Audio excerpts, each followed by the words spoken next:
Hello, this is the Entrepreneur Program. My name is Alan Brown, and we're here with Alfred Foster, a great businessman. He's done import-export. He also works with the film industry and a great investor. So, Alfred, tell us about your business, tell us about how you started, and let us know what's going on in the world of import-export and film, and tell us the vision of your business. I'd be happy to. First of all, welcome, and I'm so pleased to see this type of television show being developed for the average guy, because the average guy in this time now are doing great things, and we encourage others to do the same thing. But I grew up in Los Angeles, California, went to LA High School, LA City College, LA State College. So I'm a product of Los Angeles. And during my college days, the federal government wasn't that happy with the state of participations of minorities in the entertainment business. So I actually left school early to jump into an apprenticeship program that I figured would be a once-in-a-lifetime situation. From that apprenticeship program, I became what is called a film editor, and but my particular area of expertise was to go from the assistant editing into the post-production, where you go into what is called looping, dubbing, and sound effects and music. So you have a very vast background as far as the opportunities that led me into a situation where I was called a post-production coordinator. And I worked on post-production for about 11 years. After 11 years, I found out that regardless of what the government would do, people will do what they want to do. And the industry had somewhat of a glass ceiling. I didn't think that I could really do very much at the major studios. So I decided that I would go independent and start my own company. I became what is called 8A certified with the Small Business Administration. And I picked up and moved to Washington, D.C., because that's where the action was. The government produces commercials, PSAs, and it actually kept me alive. It gave me a little money. That company, we struggled, but we made it. And from there, I actually met some Africans that was interested in buying equipment so they can update what was called the government television station. And at that time, we sold them some equipment, and they didn't give me the balance of my money until I said I would come there and train the people how to use the equipment. So that took me to Africa. I thought I would be there for about a 6-month contract. That 6 months turned into 11 years, because the foreign exchange that existed there at that time was worth twice as much as the dollar that I was making here. That soon changed, and because of a revolution, or what they call a coup, and a change of government, all the money that I saved in the bank there, I lost. So I said, wow, what will I do? Will I go home and start over, or will I start over right here? And that led me to the American Embassy to start utilizing some of the resources that the American government has for Americans doing business abroad. And I saw that, there was millions and millions of dollars being spent abroad that very few people knew about. So we opened up an advertising agency, started servicing American companies there, like Nestle, Chevron, Procter & Gamble, and some other big American companies. And we were able to make a living making television commercials there, which soon led to us making a few movies, local movies, which eventually led me to meet Fela Kuti. And recently, his life story was portrayed on Broadway, Fela on Broadway, and won 3 Tony Awards. So I've been blessed that this entertainment business opened up doors in import-export trading, It also taught me about international diplomacy, which I went back to school when I came back and got a certificate in dispute resolution, conflict resolution, and that led me to be what's called a peacemaker. We go out into situations that have taken me to Pitcher's Honor Ranch when the race riots happened inside the jails, which takes me out to the high schools. You know, I believe that brown and black people are going to have to learn to live together because we're both in the same economic challenges. We're both at a situation to where the community needs us to do better. So I just think that overall, the opportunities that exist in technology today afford a young person to go out and start a business versus wait on somebody to give you a job. You know, use the education that you know, and but go out and build something. Even if you have to hire yourself out on a job to get what you need later on, start a business now and let that business grow as you grow. And 10 years from now, you may be ready, but 10 years from now, your track record is say you've been in business for 10 years. So start your business now, get ready, and in 10 years after you matured and lost a few dollars and made a few dollars, they won't be saying that you're a startup business. America needs companies, small businesses. Small businesses will now allow you to employ people in your neighborhood, people that you know. And that's important. The president needs that because there are people determined to make sure that he has an unsuccessful presidency so that they'll never have to do that particular version again.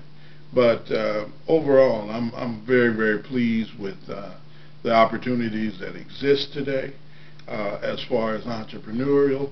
But remember, entrepreneurs, the first piece of equipment that I believe you need to invest in is a passport. Great, great. Going back to what you started off in, the film industry, tell me, do you remember the name of the apprenticeship program that was used to help you get into the door of the film industry? It was a public law, federal law, but the name, I'm not familiar with it, but every union had to subscribe to the law from the Justice Department. They went from union to union to union to find out who was on their rosters. And at that point, they didn't have very little anybody at all other than white people and Jews on their rosters. And they said they had to open that up. So that was in 1969 and 1970. Since that time, like I said, people that I started with, quite a few of them, one in particular won 3 Academy Awards. So the program paid off. But what we have is a challenge now replenishing those people because the children of those people, you know, don't want to have anything to do with the business, and that's the difference between us and other people because they know the value of that industry and they train their children to take over when they leave off. So they have the apprenticeship principle happening, or they should have it. Minorities should have it as well as the status quo does. Was that program associated with affirmative action? Oh, definitely, definitely. In 1969, you know, if you know, 4 years earlier in Watts, the Watts riots happened, and the impetus of the Watts riot caused people to open up and say the jobs in your own community need to reflect the same as the jobs in the other communities. So when the gas man comes to read your meter, you know, he should have been a black man or a Latino. But it took a city almost burning down to get people to pay attention to that. Now you have a situation to where young people don't know which way to go because they don't see the entitlement programs. All the entitlement programs are being taken away. Union jobs are being shipped overseas and different things like that. So we have to do it with small businesses now, where big business would take up the mantle. They figure ways of skirting around that situation now. So now we believe that small business is going to grow big businesses, and big businesses with a sensitivity to taking care of the inner cities that we live in. Well, understanding the entrepreneurial principles that built this country in the Industrial Revolution, do you see that there are, well, the question is, has the government, knowing this rebuilding of the financial structure and the economy coming through the entrepreneurial spirit and the entrepreneur and business owner, have they provided new resources or funds for these businesses to grow and to expand? This administration, the president has attempted to do that, but they fought him tooth and nail in relationship to that. Every program that he brings up, everybody's talking about small government. Well, let's see how they talk about small government now that Hurricane Sandy has come along and knocked down places like New Jersey and New York and the rest of it. They have the opportunity now because of Sandy to bring people in and rebuild the Eastern Seaboard. Let's see if they will bring some of these programs back. But at this point, everybody was talking about small government and less government. But the government is there to make a better society. And if you're there to make a better society, then they have to look at making a fair and equitable society. Education, our schools, if we have an opportunity to revamp our schools and our own neighborhoods, not leaving our neighborhoods, but make our streets safe and make our streets beautiful, then yes, I believe there's an opportunity for business to do it. But where is the will? The will has to come from our own inner city efforts. We have to come together and do that. Black colleges have need of support. They're in danger around the country educating African American young people because we're not pouring enough money into it, and the states are looking at taking over those institutions. So, you know, we're at a point now where we really have to stop and take inventory of how well we manage, not the government. We are the government. How well do we manage our communities? And how well and when is it that we're going to take total control of our communities? It's not that difficult to do. I've seen it done in Africa many, many times before, where a village will get behind one kid with the promise and educate him and bring him back. And then they'll send another kid and until they get a group of people that can get the job done within their own community. So where there's a will, there's a way.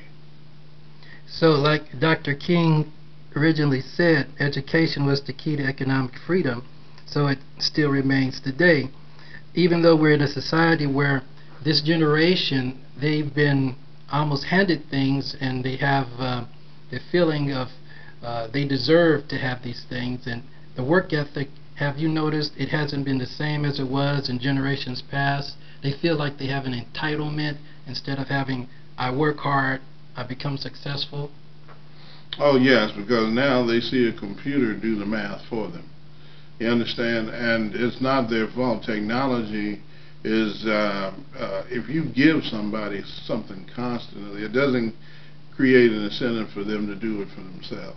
And so giving them something, they said if you teach a man to fish, you know, then he will be able to take care of himself forever. So education is a dangerous thing when you look at equity and taking control of your community. There's a lot of people that don't want you to control your community because they're making money off of your community. So yeah, pour in all of these useless programs that don't have any incentives attached to them, and definitely these people get bored and say, okay, let's party. and that's not going to get it for this next generation. Technology, if you look at just the cell phone in itself, everybody says, oh man, cell phone's a great thing. But I look at the cell phone and I see how many jobs it's actually taken away. Even the 911 operators. All you have to do is Google MapQuest and you get any information you need right there in the palm of your hand. So what happened to the people that were doing the 911? What happened to the people that were doing 411, information services? Those people have been replaced. So where do you take those people that don't have those skills anymore? Do you retrain them? Yes.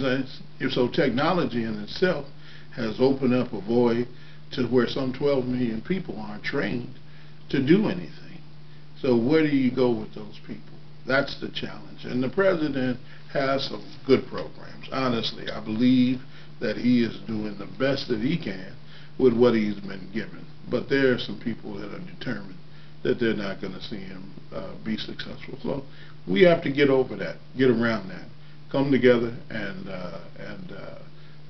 get it going. My wife and I have that belief and spirit, and we have jackets actually that are Team Obama jackets. We're marketing Team Obama jackets. We're going to invade Washington, D.C.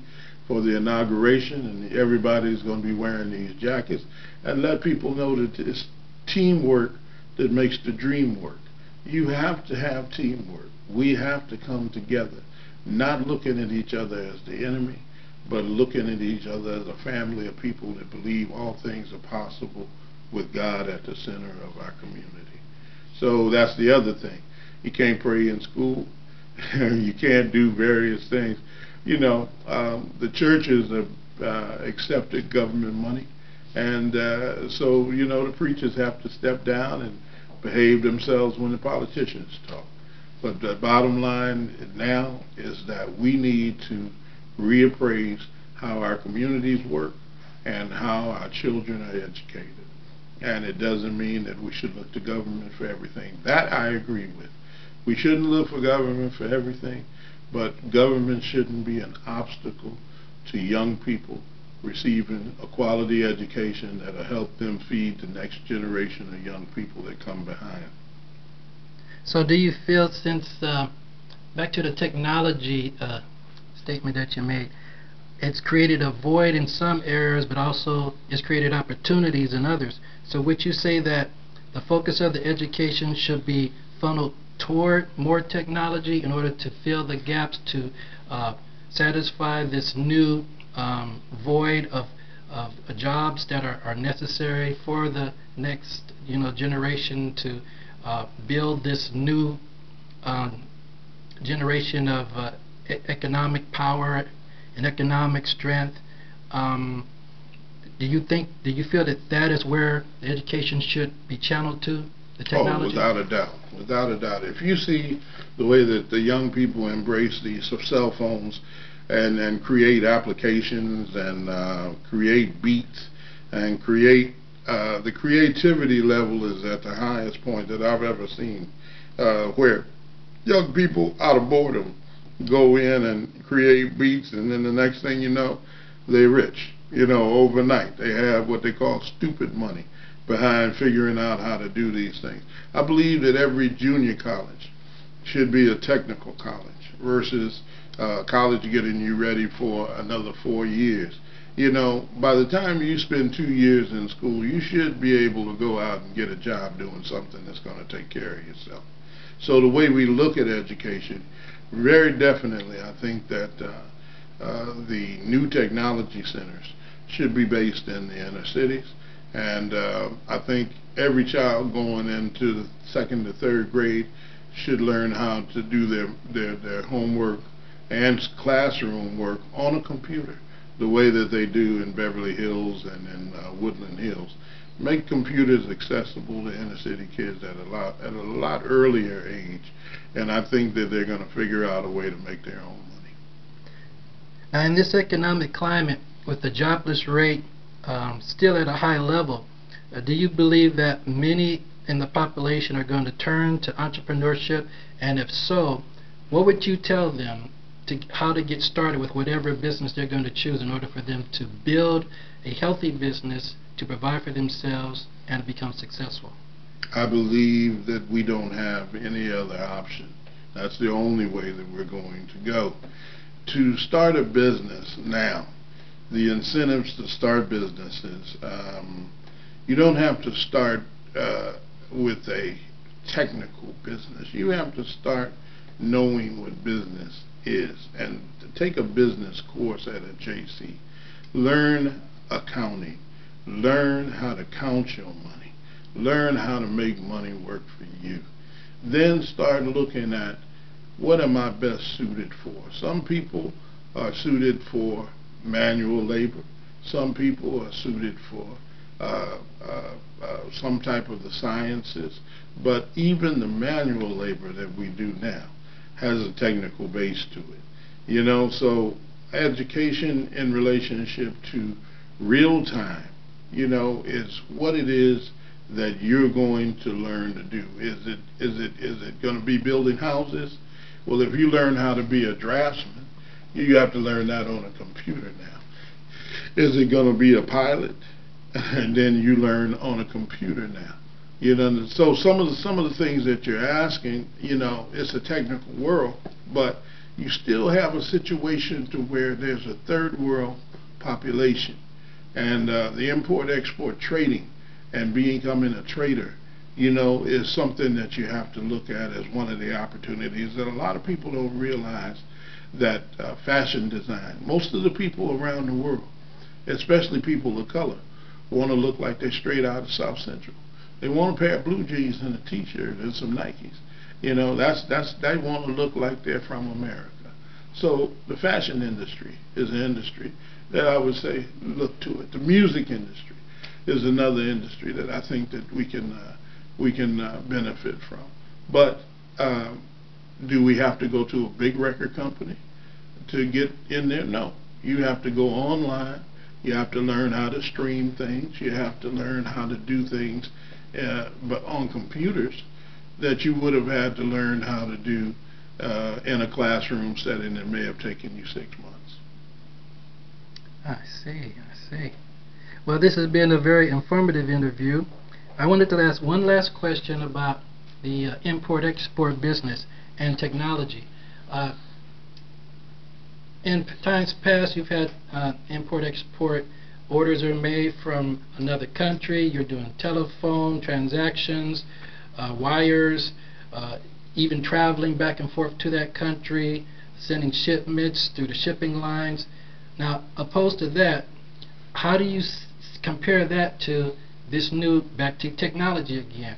A person can go on the internet and these small businesses can look like a huge company, and they could sell their products or services overseas through the computer. So how does that affect the new import-export landscape for this new technical generation?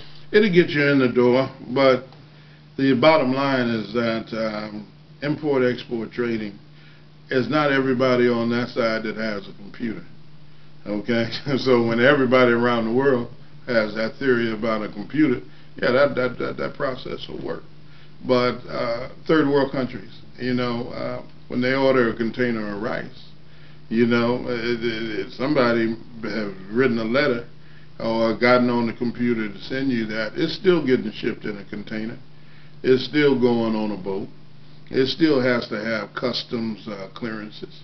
It still has to have all that. That might be on a computer, but you still have to have people all along the loop in order to make the circle work. So eventually, maybe 20 years from now, they'll work out all the bugs where everybody on the planet has the same thing. But I doubt very seriously if that's going to be the problem for the next 2 or 3 generations.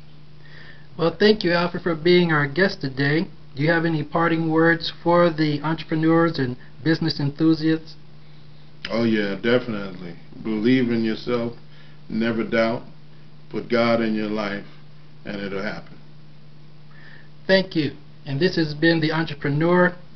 My name is Alan Brown. I've been your host. We'll see you again next time.